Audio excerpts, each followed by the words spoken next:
வணக்கம். விவாத நிகழ்ச்சிக்கு உங்களை வரவேற்பது ஷியாமளா. முத்தலாக் தடை மசோதா மக்களவையில் தாக்கல் செய்யப்பட்டு நிறைவேற்றப்பட்டிருக்கிறது. இந்த மசோதா இந்த முத்தலாக் தொடர்பாக வழக்குகள் தொடர்ந்த காலத்திலும் சரி, நாடாளுமன்ற மக்களவையில் இந்த மசோதா தாக்கல் செய்யப்பட்ட போதிலும் சரி, இதற்கான எதிர்ப்புகள் வலுத்து கிளம்பி இருக்கின்றன. அப்படியெனில் இந்த மசோதாவை எதிர்ப்பதற்கான காரணங்கள் என்ன என்று நாம் கேட்க வேண்டியிருக்கிறது. அதனால் நியாயமான காரணங்களாக இருந்தால் அதை காது கொடுத்து செவிமடுத்து கேட்க வேண்டிய மத்திய அரசு ஏன் இது தொடர்பாக எந்த பரிசீலனையும் செய்யவில்லை என்ற கேள்வியும் எழுகிறது. அது மட்டுமல்லாமல் இது முத்தலாக் தொடர்பாக வழக்கு தொடுத்த பெண்கள் அமைப்பே கூட எங்களை கலந்து ஆலோசிக்கவில்லை, இது அவசர கதியில் இந்த மசோதா நிறைவேற்றப்படவிருக்கிறது என்று எதிர்ப்பு குரலை எழுப்பியிருக்கிறார்கள். அப்படியெனில் ஏன் அந்த மகளிருக்கு அந்த அதிகாரத்தை கொடுக்கிறோம், உரிமையை கொடுக்கிறோம் என்று கூறும்போது ஏன் அந்த மகளிர் அமைப்புகள் இது தொடர்பான வரைவு மசோதாவை தயாரிப்பதற்கு முன் கலந்து ஆலோசிக்கப்படவில்லை என்ற கேள்வியும் எழுப்ப வேண்டியிருக்கிறது. மொத்தத்தில் மகளிர், இஸ்லாமிய மகளிர் கேட்டது அவர்களுக்கு கிடைத்திருக்கிறதா? அவர்களுக்கான பாதுகாப்பு இந்த மசோதாவில் உறுதி செய்யப்பட்டிருக்கிறதா? இந்த மசோதா அவர்களுக்கு அதிகாரத்தை வழங்குகிறதா அல்லது மேலும் அவர்களை பலவீனமாக்குகிறதா என்றுதான் நாம் இன்றைக்கு பேசவிருக்கிறோம். நம்முடன் இணைந்திருக்கிறார்கள் மனிதநேய மக்கள் கட்சியின் தலைவர் ஜவாஹிருல்லா அவர்களும், பாஜகவின் அறிவுசார் பிரிவு மாநில செயலாளர் நாராயணன் அவர்களும். அவர்கள் இருவரையும் வரவேற்று நாம் இன்றைய நிகழ்ச்சிக்குள் செல்லலாம். வணக்கம் சார். வணக்கம் சார். என்னுடைய முதல் கேள்வி ஜவாஹிருல்லா சாருக்கு. பாத்தீங்கன்னா கிட்டத்தட்ட 19 நாடுகள் இந்த முத்தலாக் தடை மசோதான்றது அங்கெல்லாம் இருக்கிறது, தடை சட்டம் அங்க இருக்கிறத நம்ம பார்க்கிறோம்.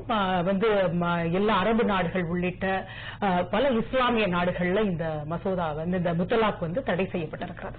அப்ப இருக்கும்போது இந்தியாவில் மட்டும் அதற்கு ஏன் இப்படி ஒரு எதிர்ப்பு கிளம்பி இருக்கிறது? முதலாவதாக ஒன்றை தெளிவுபடுத்த வேண்டும். முத்தலாக் குறித்து பல்வேறு நாடுகள்ல நீங்கள் குறிப்பிட்டது போன்று அது அந்த முறை இல்லை என்பது நியாயமானதுதான். ஆனால் இருக்கக்கூடிய நாடுகளும் இருக்கின்றது. இந்தியாவை பொறுத்த வரைக்கும் உச்சநீதிமன்றம் இந்த சென்ற ஆகஸ்ட் 22ஆம் தேதி அளித்த தீர்ப்பில் முத்தலாக் அன்கான்ஸ்டிடியூஷனல், அது ஏற்கத்தக்கது அல்ல என்று ஒரு தீர்ப்பை, மெஜாரிட்டி தீர்ப்பு, 5 நீதியரசர்கள் கொண்ட அமர்வில் 3 நீதியரசர்கள் அது சட்டத்துக்கு புறம்பானது என்று தீர்ப்பளித்து விட்டார்கள். 2 நீதிபதிகள் இல்லை, அது ஏற்றுக்கொள்ள வேண்டும் என்று தலைமை நீதிபதி ஜே.எஸ். கெஹரும் அதேபோல நீதிபதி நசீரும் அந்த தீர்ப்பு வழங்கினார்கள். இப்போது எழுந்திருக்கக்கூடிய பிரச்சனை என்னவென்றால், இது தொடர்பாக மத்திய அரசு கொண்டு வந்திருக்கக்கூடிய சட்டம், இதுதான் இப்போ விவாதத்துக்குரியது. இந்த சட்டம் நியாயமானதா இல்லையா என்று உச்சநீதிமன்றத்தினுடைய மெஜாரிட்டி ஜட்ஜ்மெண்ட் முத்தலாக்கு இந்திய அதாவது சட்டத்திற்கு புறமானது என்று சொன்ன பிறகு இந்த லெஜிஸ்லேஷன், இந்த சட்டமே தேவையில்லாத ஒன்று. காரணம், முத்தலாக்கு செல்லாது என்றால் என்ன பொருள்? அந்த மனமுறிவு ஏற்படவில்லை என்று பொருள். கணவனும் மனைவியுமாக நீடிக்கின்றார்கள் என்றுதான் பொருள். ஆனால் இந்த சட்டத்தை கொண்டு இந்த சட்டத்தில் என்ன செய்கிறார்கள் என்றால், முத்தலாக்கு வாய்டுன்னு சொல்லிவிட்டது, செல்லாது என்று சொல்லிவிட்டு அதற்கு அடுத்ததாக இந்த முத்தலாக்கு யார் சொல்கிறாரோ அவருக்கு 3 ஆண்டுகள் தண்டனை மற்றும் குற்றம். அது மட்டுமல்லாமல் இது ஒரு காக்னிசபிள் அஃபென்ஸ், அதாவது அடையாளம் தெரியும் குற்றம் என்றும் அறிவித்திருக்கிறார்கள். அது மட்டுமல்லாமல் இந்த முத்தலாக் விடப்பட்ட, அதாவது முத்தலாக்க வாயிலாயிடுச்சு, அவங்க சட்டத்தில் இருக்கிறத சொல்றேன், அதாவது சட்ட முன்வடியில் இருக்கிறத சொல்றேன், அந்த பெண்மணிக்கு மெயின்டெனன்ஸ் கொடுக்க வேண்டும், வாழ்வாதாரம் கொடுக்க வேண்டும். அதே போல குழந்தைகள் இந்த பெண்ணுடன் இருப்பார்கள் என்று சொல்லியிருக்கிறார். இது ஒரு நேர்முரணான தீர்ப்பு. காரணம், ஒரு நடவடிக்கை செல்லாது என்று சொன்ன பிறகு அது குற்றமாகாது. குற்றமாகாத ஒரு சூழல்ல அதற்கு தண்டனை என்று அறிவித்ததும், அதே போன்று பெற்றோருடைய, அதாவது அந்த மனைவிக்கு வாழ்வாதாரம் அளிக்க வேண்டும், அதே போல குழந்தைகள் அந்த பெண்மணியோடு இருப்பார்கள் என்று சொல்வது முற்றிலுமாக நேர்முரணான ஒரு நடவடிக்கையாகத்தான், அதாவது இந்த சட்டமே முரண்பாடுகளினுடைய மொத்த வடிவமாக இருக்கின்றது என்று சொல்லலாம். இது எந்த வகையிலும் இது போன்ற நிலையில் இருக்கக்கூடிய பெண்களுக்கு எந்த விதமான பாதுகாப்பையோ அல்லது அவர்களுக்காக நீங்கள் குறிப்பிட்டது போல முன்னுரையினை குறிப்பிட்டது போல எந்த விதமான அதிகாரத்தையே தரப்போவதில்லை. இன்னும் சொல்ல போனால் அவர்களை அந்த இதுல பாதிக்கப்பட்ட அந்த பெண்களையும் குழந்தைகளையும் மேலும் பாதிப்புக்கு இலக்காகக்கூடிய வகையிலே தான் இந்த சட்டம் இருக்கின்றது. அதன் காரணமாகத்தான் மிகப்பெரிய எதிர்ப்பு கிளம்பி இருக்கின்றது.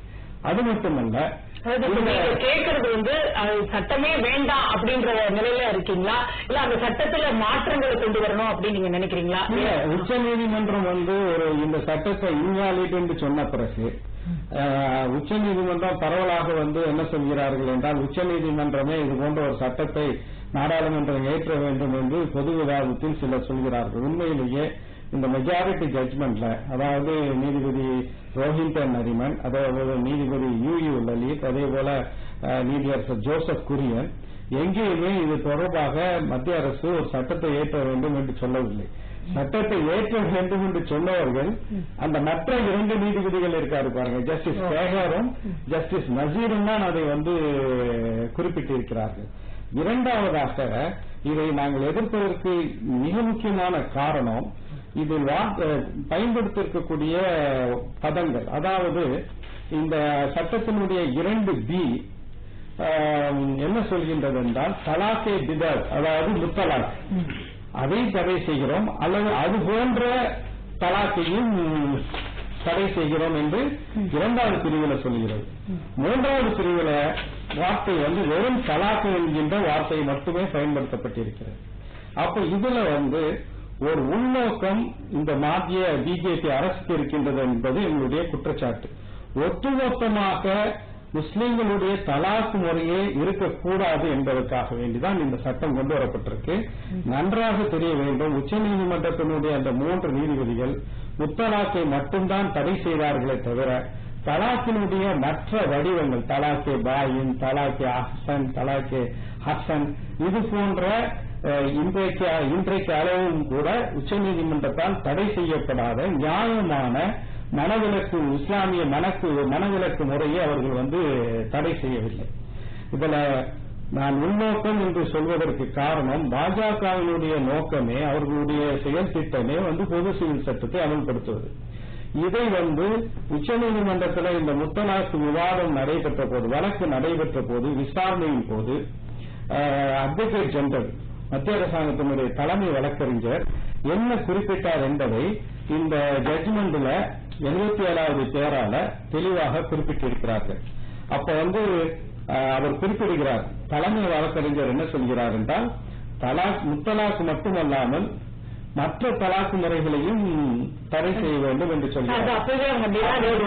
நீதிபதியில் நான் சொல்ல பாயிண்ட், அப்பவே நீதியரசர் யூ லலித் என்ன கேட்கின்றார், அப்ப இஸ்லாமிய முறைப்படியான எல்லா தலாக்கையும் தடை செய்துவிட்டால் அப்ப முஸ்லீம் ஆண்களுக்கு இது மனமுறிவுக்கான வேறு வழிமுறைகள் என்னதான் இருக்கின்றது என்று கேட்கும்போது, அப்போது அட்வொகேட் ஜெனரல் என்ன சொல்கிறார் என்றால், விரைவில் அரசு ஒரு சட்டத்தை கொண்டு வரப்போகின்றது, முஸ்லிம் ஆண்கள் எப்படி தங்களுடைய மனைவிமார்களை மனவழக்கு செய்யலாம் என்பதற்கான விதிமுறைகளை நாங்கள் வகுக்கப் போகிறோம் என்று குறிப்பிடுகிறார்கள். இதை குறிப்பிட்டு விட்டு உச்சநீதிமன்றத்தினுடைய தீர்ப்புல நாங்கள்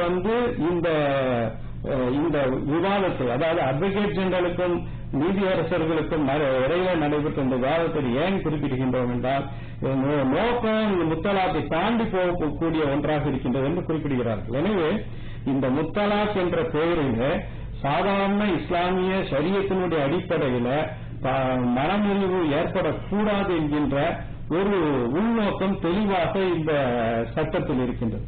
எனவே அந்த அடிப்படையிலும் நாங்கள் இந்த சட்டத்தை கடுமையாக எதிர்க்கிறோம். நாங்கள் மட்டுமல்ல, இன்றைக்கு திராவிட முன்னேற்ற கழகம், அதே போன்று அதிமுக, காங்கிரஸ், திரிணாமுல் காங்கிரஸ், எல்லோருமே ராஜ்யசபாவில் இதை எதிர்த்து உள்நோக்கம் இருக்கிறது, அதனால நாங்க கடுமையாக எதிர்க்கிறோம் அப்படின்னு சொல்றீங்க. நாராயணன் சார், அதாவது பெண்கள் கேட்டதே முதல்ல அதுல இருக்கா அப்படின்ற ஒரு பெரிய கேள்வி இருக்கிறது. அவங்க என்ன சொன்னாங்கன்னா, ஆண்களுக்கு வேறு விதமா இருக்கிறது, பெண்களுக்கு வேறு விதமாக இருக்கிறது. தலாக்குன்னு சொல்லிவிட்டாவே நாங்க நாங்க எங்களுக்கு முடிந்ததாக அர்த்தமாகிறது, எங்களுக்கு பாரபட்சம் காட்டப்படுகிறதுன்ற விஷயத்தை அங்க முன்வைத்ததா பார்க்கிறேன். அடிப்படை உரிமைகளை பத்தி பேசினதா பார்க்கிறேன். ஆனால் இந்த மசோதாவை பொறுத்த வரைக்கும் வரைவிலேயே பாத்தீங்கன்னா, இவர் சொன்ன மாதிரி ஒரு குற்றவியல் தண்டனைக்கு சட்டத்தின் கீழ் அதை கொண்டு வர்ற நடைமுறைகளும், அதுக்கப்புறம் அவர் சிறைக்கு அப்படின்ற பல விஷயங்களை சொல்றதெல்லாம் அவங்க மகளிர் கேட்டதா நீங்க கொடுத்திருக்கிறது அப்படின்ற ஒரு பெரிய கேள்வியே இருக்குல்ல. இன்றைக்கு அவங்களுமே கேள்வி எழுப்புறாங்களே, எங்களை கலந்து ஆலோசித்திருக்க வேண்டாமான்னு. அந்த வழக்கினுடைய ஒவ்வொரு விஷயத்தையும் அது பல ஆயிரம் பக்கங்கள் போகும், தூக்கத்திலிருந்து கடைசி வரையிலும் தீர்ப்பு வரையிலும். அதுக்குள்ள போனா ரொம்ப நேரமாகும். ஆனா வழக்கை தொடுத்த சாயரா பானு, இஸ்ராத் ஜஹான் இவங்கெல்லாம் அந்த சாராம்சம் இதுதான். முத்தலாக்கு யாரும் தலாக் என்பது அவர்களுடைய, அதாவது இஸ்லாமியர்களுடைய மத சம்பிரதாயம். அதனால அவர்கள் நாம தலையிட வேண்டிய அவசியம் இல்லை. ஆனா அவர்களுடைய மத வழக்கத்திற்கு எதிராக இன்ஸ்டன்ட் தலாக், உடனடியாக மெயில்ல சொல்றது, போன்ல பேசுறது, கடிதம் போடுறது, ஸ்பீட் போஸ்ட், இப்படி எப்ப மெசேஜ் அனுப்புறது, இதெல்லாம் தவறு. இன்ஸ்டன்ட் தலாக் இஸ் அன்கான்ஸ்டிடியூஷனல் என்று தெளிவாக சொல்லியிருக்கிறார். இப்ப நீங்க சொன்னதுல, நீங்க சொன்ன விஷயத்துக்கு என்னன்னா, மே 17, 2017 இந்த வழக்கு நடந்து கொண்டிருக்கும் பொழுது நீதியரசர்கள் கேட்கும் பொழுது ஆல் இண்டியா முஸ்லீம் பர்சனல் லா போர்டு என்ன சொல்றாங்கன்னா, 7வது ரெஸ்பாண்டன்ட் அவங்கள்ட்ட கேட்கிறாங்க, இந்த 3 முறை இன்ஸ்டன்ட் தலாக் தலாக் தலாக் தலாக் என்று உடனடியாக விவாகரத்து செய்யும் முறையில பெண்கள் நோ, இல்லை, எங்களால் நாங்கள் ஏற்க மாட்டோம் என்று சொல்லுவதற்கு வழி இருக்கிறதானா? இல்ல. அப்போ அது அடிமைத்தனம் தான். ரொம்ப சிம்பிள். இது மே 17 நீங்க கோர்ட் டைரியில பாத்துக்கலாம். அவங்க தொடர்ந்து சொல்றது ஷரியத் எதா இருக்கு, நாங்க எங்களோட முறையிலும் இல்ல அப்படின்ற விஷயத்தை தான் அவங்க தொடர்ந்து சொல்றத. அதுல இந்த நீதிமன்றத்தினுடைய வழக்கில் நடந்து கொண்டிருக்கும் பொழுது ஆல் இண்டியா முஸ்லீம் லா போர்டு என்ன சொல்றாங்கன்னா, நீதிமன்றங்கள் இதில் தலையிடுவதற்கு அதிகாரம் கிடையாது, நீங்க தலையிட முடியாது.